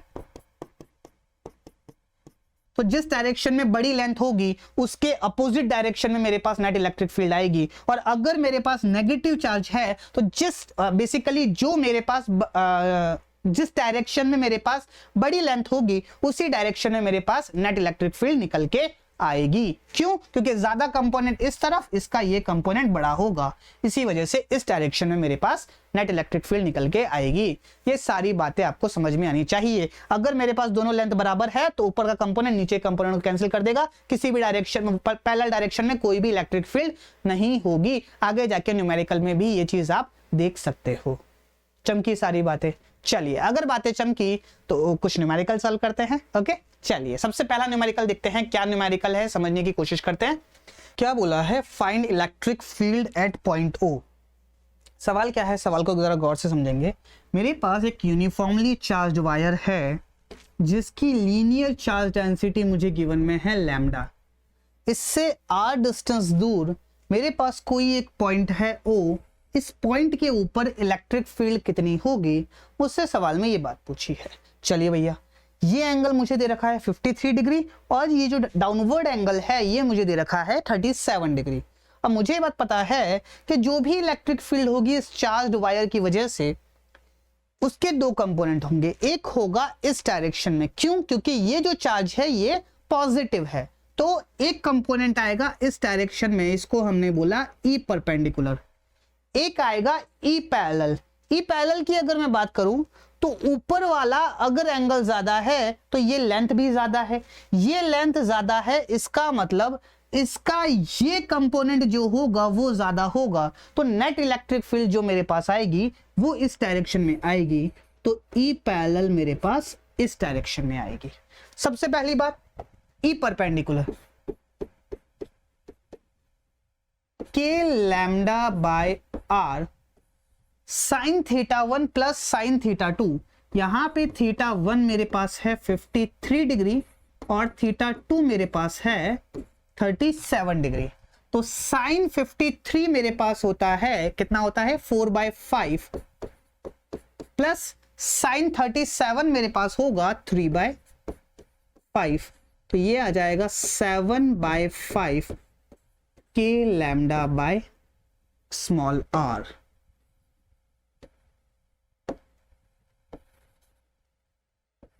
ठीक है भैया। ई पैरेलल क्या हुआ, k lambda by r cos theta 1, cos theta 1 कितना है cos 53 which is 3/5 plus sorry minus cos theta 2,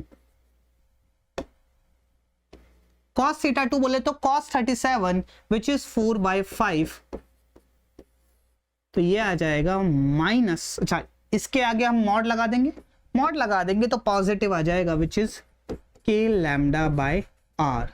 और अगर मुझे नेट इलेक्ट्रिक फील्ड निकालनी है तो ये क्या हो जाएगा, ई परपेंडिकुलर का स्क्वायर प्लस ई पैरेलल का स्क्वायर, इसका स्क्वायर करूंगा तो के लैम्डा बाय आर तो बाहर आ जाएगा, रूट 7 का स्क्वायर 49 प्लस 1 का स्क्वायर 1, तो ये हो जाएगा root 50 which is 5√2 k lambda by are.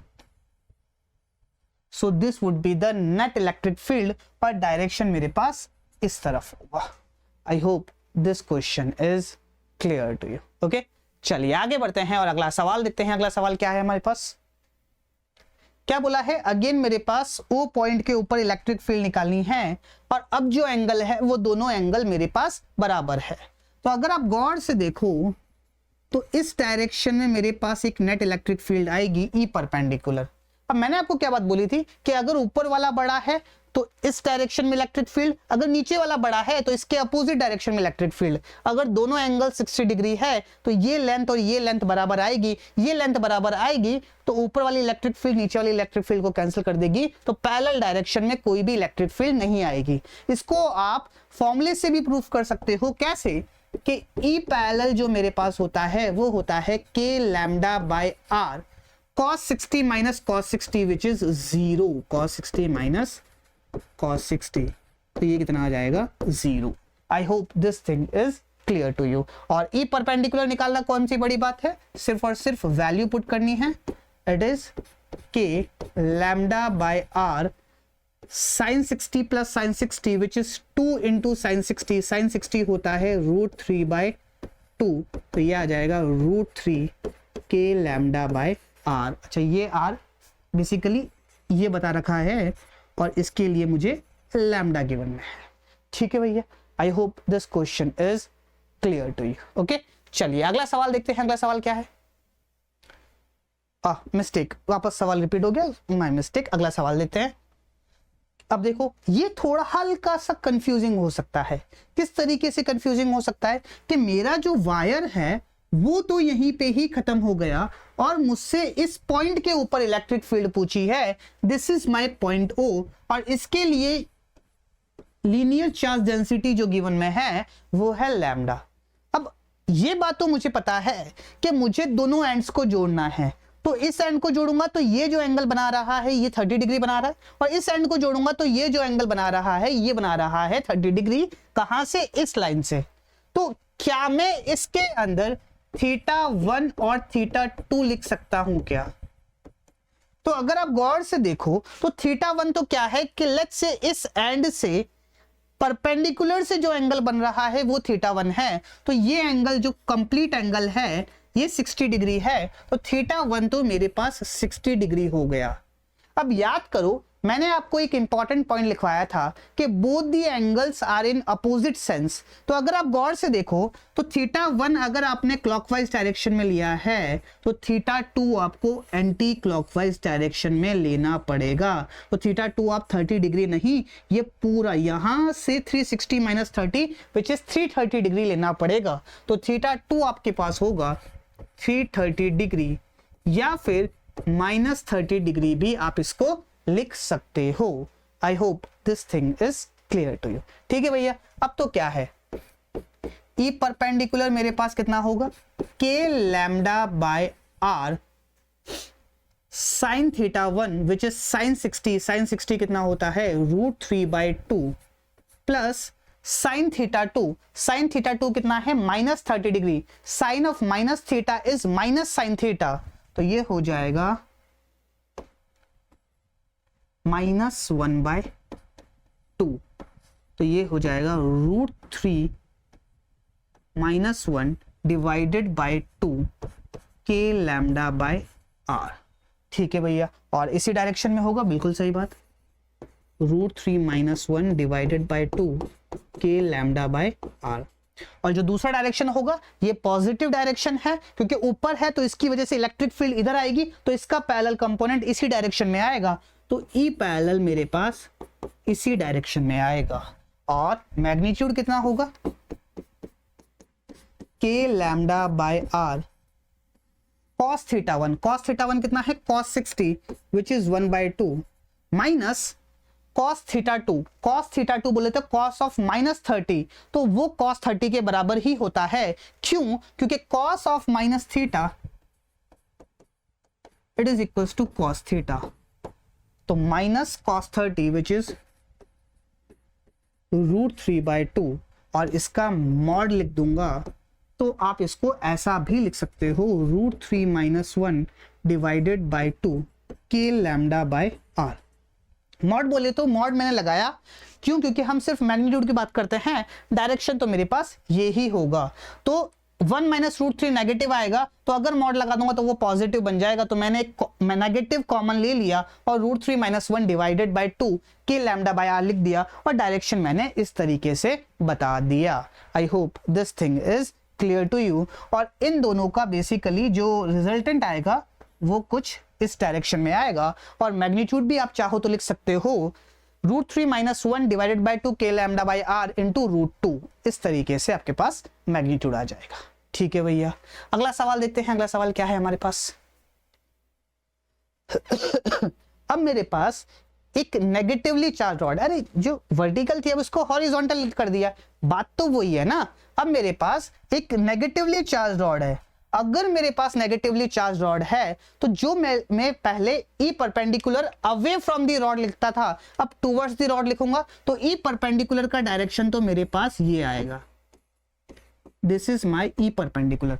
अगर आप गौर से देखो तो पिछले वाले सवाल में और इस सवाल में फर्क सिर्फ इतना है कि पिछले वाले सवाल में ये जो रॉड थी ये पॉजिटिवली चार्ज थी, और इस केस में नेगेटिवली चार्ज है -λ, तो आंसर एग्जैक्टली सेम आएगा, बस जो इलेक्ट्रिक फील्ड का डायरेक्शन होगा वो चेंज हो जाएगा।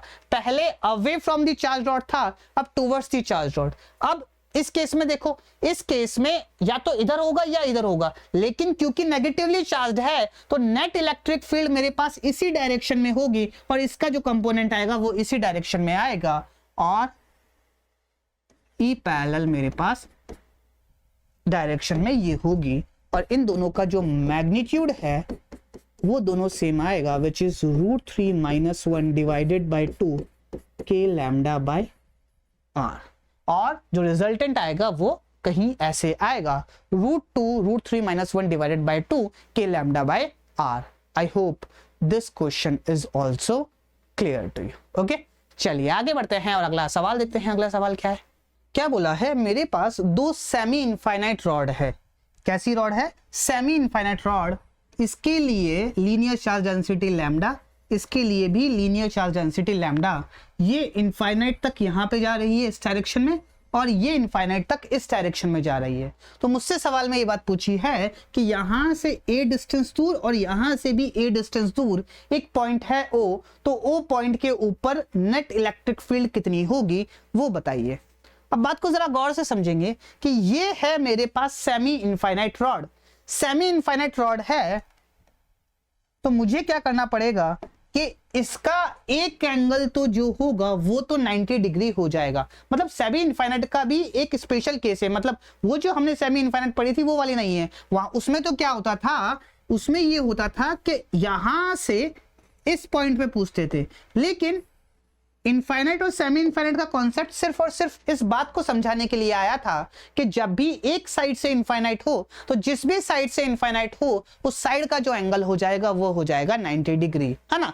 तो अब ये वाला पॉइंट अगर यहां पे होता तो हम उसको सेमी इनफाइनाइट बोलते, लेकिन हम इसको भी सेमी इनफाइनाइट बोल सकते हैं क्योंकि एक साइड से इनफाइनाइट है दूसरी साइड से इनफाइनाइट नहीं है। चलिए भैया, मतलब कॉमन सेंस की बात है यार, तुम डायग्राम देख के बता सकते हो कि किस तरीके की सिचुएशन है। इसको भी आप सेमी इनफाइनाइट बोलोगे कि इस तरफ से इनफाइनाइट है, और इसको भी आप सेमी इनफाइनाइट बोलोगे, इस पॉइंट पे निकालना है। क्यों? क्योंकि इस तरफ से तो फाइनाइट है, इस तरफ से हमारे पास इनफाइनाइट है। इनफाइनाइट का मतलब जिस साइड से आपका एंगल 90 डिग्री हो जाए वो साइड आपके लिए इनफाइनाइट साइड कहलाएगी। ठीक है भैया। अब अगेन वही बात कि आपको एंगल निकालना पड़ेगा। सबसे पहली बात, ये परपेंडिकुलर, तो अगर मैं यहां से ये एंगल निकालूं तो ये एंगल कितना होगा। सबसे पहले इस रॉड की बात करते हैं, इसकी वजह से इलेक्ट्रिक फील्ड निकालते हैं। तो इसकी वजह से अगर मैं बात करूं तो θ1 तो मेरे पास हो गया 90 डिग्री और θ2 मेरे पास हो गया कितना, देखो ये A है ये A है, तो क्या ये एंगल मेरे पास 45 डिग्री हो जाएगा, तो θ2 मेरे पास हो जाएगा 45 डिग्री।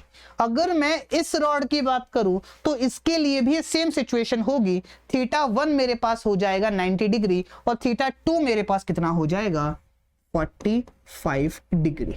ठीक है भैया। अब सबसे पहले इस रॉड की वजह से इलेक्ट्रिक फील्ड लिखते हैं। इस डायरेक्शन में इलेक्ट्रिक फील्ड, इसको मैंने बोला E1, अभी के लिए E1 बोल रहा हूं। E1 कितना होगा, E1 होगा k lambda bye r, distance कितना है A, तो k lambda by A sin θ1 which is 90 sin 90 is 1 plus sin θ2 which is 45 sin 45 is 1 by root 2, 1 plus 1 by root 2, this is my E1। अब इसकी वजह से क्योंकि ऊपर इनफाइनाइट है तो एक इलेक्ट्रिक फील्ड इस डायरेक्शन में आएगी जिसको मैंने बोला E2। तो E2 मेरे पास कितनी होगी, k lambda by A cos θ1, cos θ1 कितना है cos 90 is 0 minus cos θ2 which is cos 45 which is 1 by root 2, और इसका मॉड लूंगा तो ये कितना आ जाएगा k lambda by A root 2। ठीक है, ये मेरे पास E2 आ गया और इसकी वजह से मैंने इलेक्ट्रिक फील्ड लिख ली। अब बात को जरा गौर से समझेंगे। अब इस रॉड की वजह से एक इलेक्ट्रिक फील्ड आएगी इस डायरेक्शन में, लेट्स से मैंने इसको कहा E3, तो E3 मेरे पास कितना होगा, क्या इस E3 की वैल्यू इसके बराबर ही होगी। क्यों? क्योंकि θ1 और θ2 मेरे पास सेम है, लैम्डा मेरे पास सेम है, परपेंडिकुलर डिस्टेंस मेरे पास सेम है, तो क्या मेरे पास E3 की value k lambda by A 1 plus 1 by root 2 यही होगी। बिल्कुल सही बात। और E4 की अगर मैं बात करूं, इसकी वजह से जो नेट इलेक्ट्रिक फील्ड आएगी वो इस डायरेक्शन में आएगी, इसको मैंने बोला E4। और E4 की वैल्यू क्या मेरे पास E2 के बराबर आएगी, यस और no, this would B E4। क्यों? क्योंकि θ1 θ2 और लैम्डा मेरे पास सेम है। अब बात को जरा गौर से समझो कि इस डायरेक्शन में E1 और इस डायरेक्शन में E4, E1 कितना है ये और E4 कितना है ये, तो अगर मैं गौर से देखूं तो E1 बड़ा है और E4 छोटा है, तो क्या मैं ऐसा बोल सकता हूं कि इस डायरेक्शन में जो नेट इलेक्ट्रिक फील्ड आई इसको मैंने बोला E परपेंडिकुलर या फिर EX बोल दो।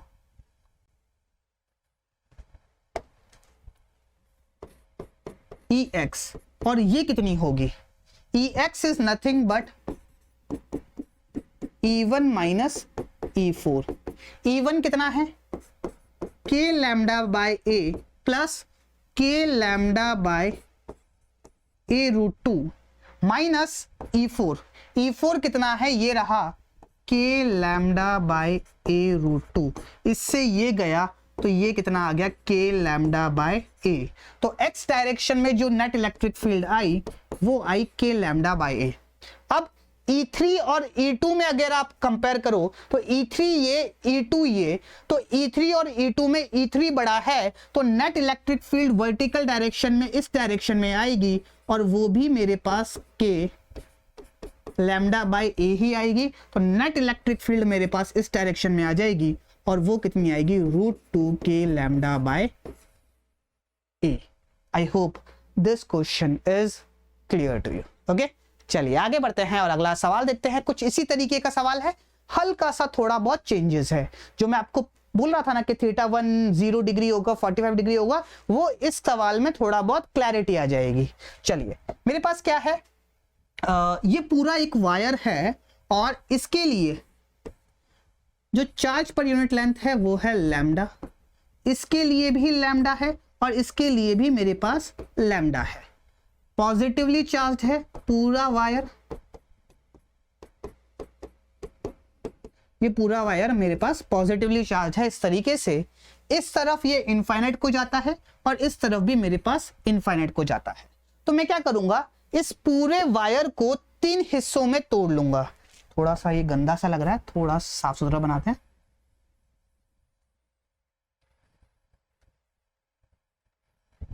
पॉजिटिवली चार्ज है, ये बात हमको पता है,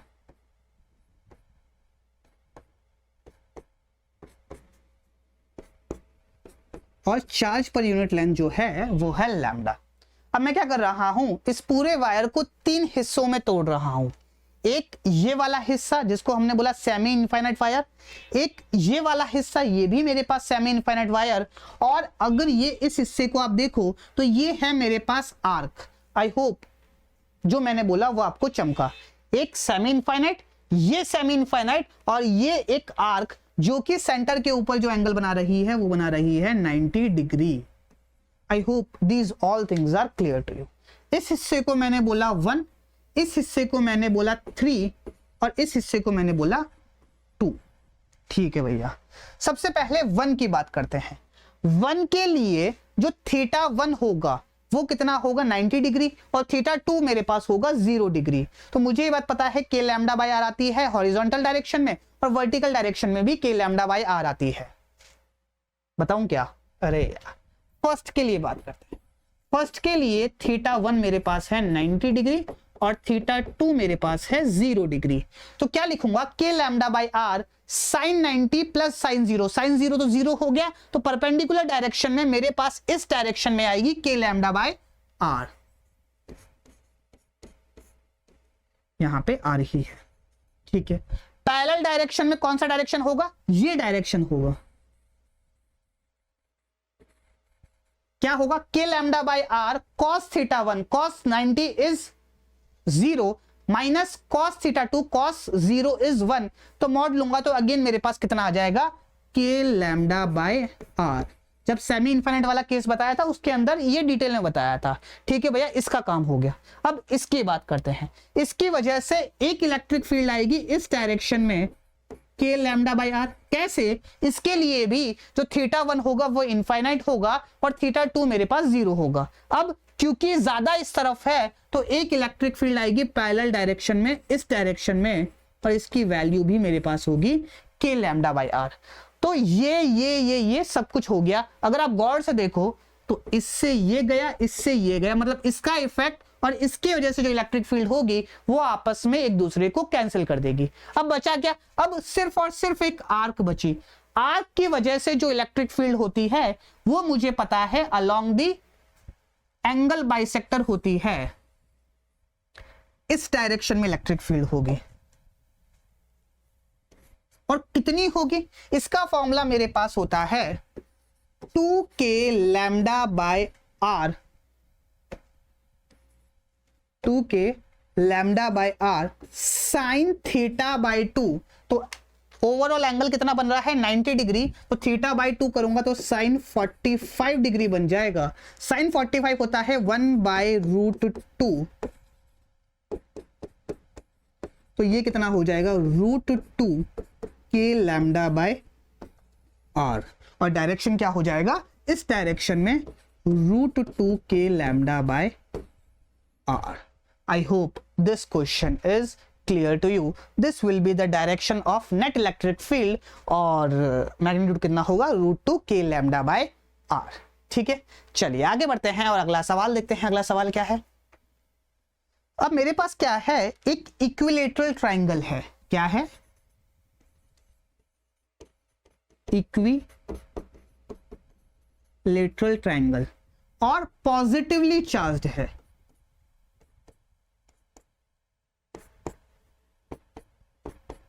सबकी सारे जो वायर्स है, मतलब एक इक्विलेटरल ट्रायंगल बनाया गया 3 वायर्स को जोड़ के, और सभी वायर्स का लीनियर चार्ज डेंसिटी जो है वो है लैम्डा।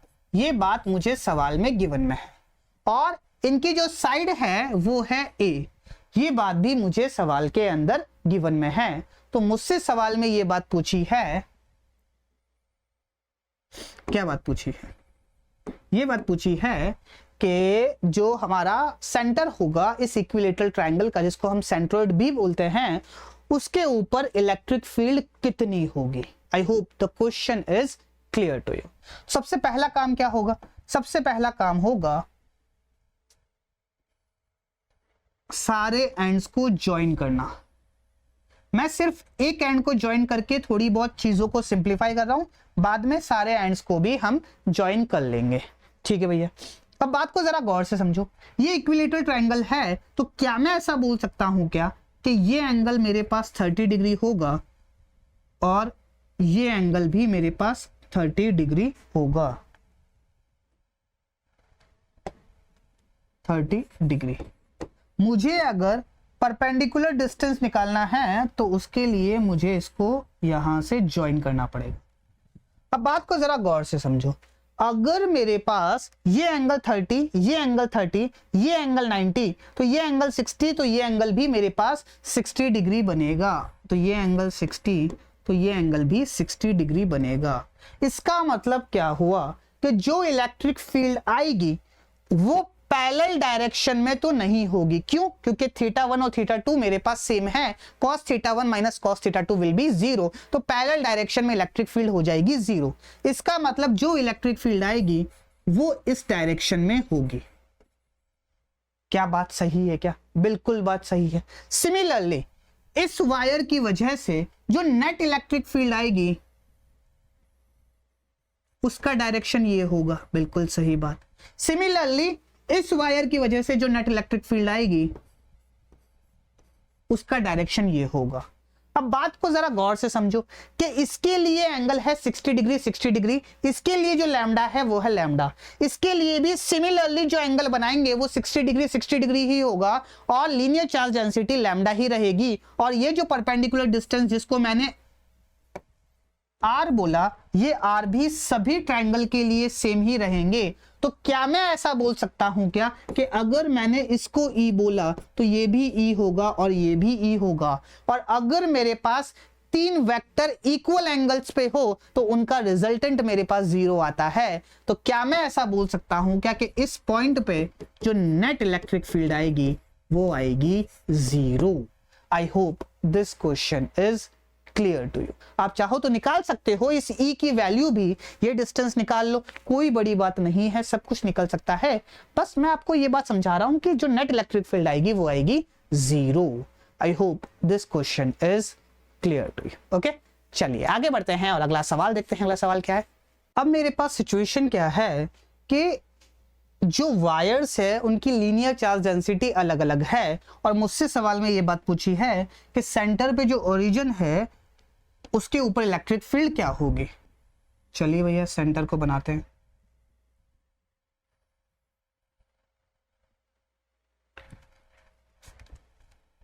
चलिए सबसे पहला काम इस वायर को देखते हैं। तो जब मैं दोनों एंड्स को जोड़ूंगा कुछ इस तरीके से,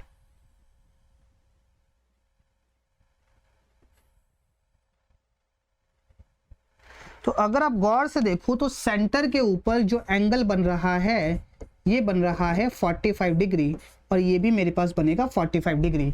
मुझे ये बात दे रखी है इस स्क्वायर की जो कंप्लीट साइड है वो है 2a, तो ये जो डिस्टेंस होगा ये हो जाएगा मेरे पास a। अब अगर आप गौर से देखो तो θ1 और θ2 मेरे पास आ रहा है 45 डिग्री।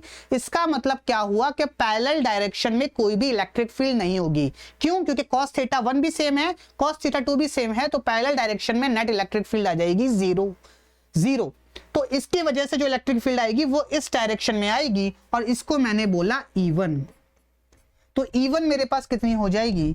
E1 की वैल्यू हो जाएगी कि लैम्डा, यहां पे लैम्डा कितना है 4 lambda by a sine θ1 plus sine θ2, sine 45 plus sine 45, 2 into sine 45, sine 45 होता है 1/√2, तो ये आ जाएगा √2, तो 2 इंटू 1/√2,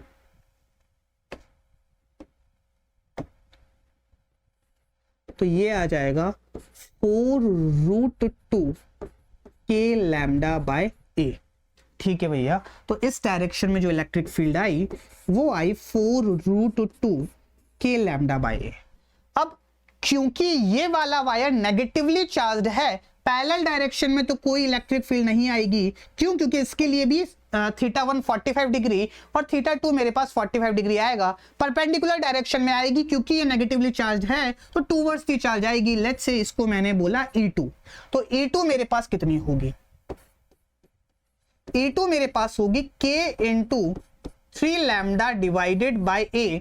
और यहां पे भी अगर आप गौर से देखोगे तो θ1 और θ2 आपके पास 45 डिग्री ही मिलेगा, तो अंदर तो यहां पे √2 ही आएगा। तो ये कितनी हो जाएगी? 3√2 के लैम्डा बाय a। तो इस डायरेक्शन में जो इलेक्ट्रिक फील्ड आई वो आई 3√2 के लैम्डा बाय a। अब इस वायर की वजह से जो इलेक्ट्रिक फील्ड आएगी वो इस डायरेक्शन में आएगी, पैरेलल डायरेक्शन में कोई इलेक्ट्रिक फील्ड नहीं आएगी। लेट्स से इसको मैंने बोला E3, तो E3 मेरे पास कितनी होगी? K into 2 lambda by a into √2, तो ये हो जाएगी 2√2 के लैम्डा बाय a। तो ये कितनी हो जाएगी? 2√2 के लैम्डा बाय a। इसकी वजह से जो इलेक्ट्रिक फील्ड का डायरेक्शन होगा वो ये होगा। लेट्स से इसको मैंने बोला E4, तो E4 मेरे पास कितना हो जाएगा? कि लैम्डा बाय a इंटू √2, तो ये कितना हो जाएगा? √2 के लैम्डा बाय a। तो इस डायरेक्शन में इलेक्ट्रिक फील्ड आ जाएगी √2 के लैम्डा बाय a। अब अगर आप गौर से देखो तो इधर है 4√2 और इधर है 2√2, तो क्या मैं ऐसा बोल सकता हूं क्या कि इस डायरेक्शन में जो इलेक्ट्रिक फील्ड आएगी वो आएगी 4√2 माइनस 2√2 विच इज 2√2 के लैम्डा बाय a। 2√2 के लैम्डा बाय a। अब ऊपर की तरफ है 3√2, नीचे की तरफ है √2, तो इस डायरेक्शन में नेट इलेक्ट्रिक फील्ड आएगी विच इज अगेन 2√2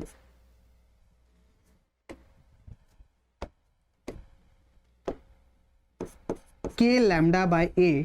और जो नेट इलेक्ट्रिक फील्ड आएगी वो इन दोनों का रिजल्टेंट आएगा, वो आ जाएगी 4 के लैम्डा बाय a। 2√2 इंटू √2 आएगा, तो √2 2 2 जा 4 के lambda by a।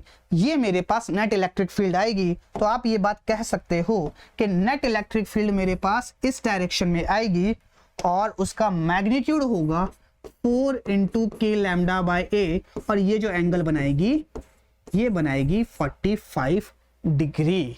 I hope this question is clear to you. अभी लीनियर चार्ज डेंसिटी पे और भी सवाल बाकी है, मतलब सॉरी क्या बोलते हैं, चार्ज्ड वायर के ऊपर और भी सवाल बाकी है जो कि हम देखेंगे नेक्स्ट लेक्चर के अंदर। ओके, तो आज के लिए इतना ही। That's it from my side for today. Thank you so much everyone, all the best, पढ़ते रहिए।